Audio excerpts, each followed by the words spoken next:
What's up, everyone? Welcome to the video. Today we're going to take a look at how to change the battery in this Cadillac ELR Smart Key Remote Fob. This Cadillac ELR key fob is going to use replacement battery CR2032, and I'll put a link in the description box of this video to where you can find these replacement batteries if you're in need. The other thing I'm going to be using to change this key fob battery is a small flathead screwdriver. So the first thing we want to do is grab our key fob and we're going to remove the emergency key that's in the bottom of it. That's done by pressing this release that my thumb's on, and the emergency key will pull out like that. I'm going to grab my screwdriver and I'm going to hold my key fob with the buttons facing down, then taking a look at the bottom kind of over to the left hand side. This is the slot that emergency key slid out of.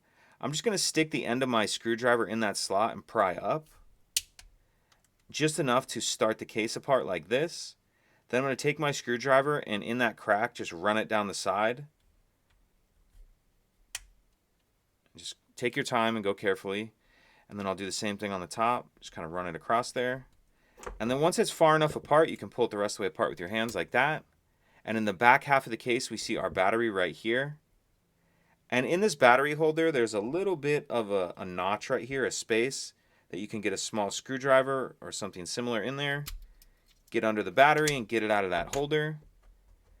Then I'll grab my new replacement battery, and you want to make sure that you're installing that with the plus side down like that. Snap that down into its holder, and then we can snap the two halves of the case back together. And what you want to do is line this tab up right here, that emergency key release button, with that slot right there on the bottom. So make sure that tab is in that slot, and then go ahead and snap the case back together. And then we can slide our emergency key back in, and that's it.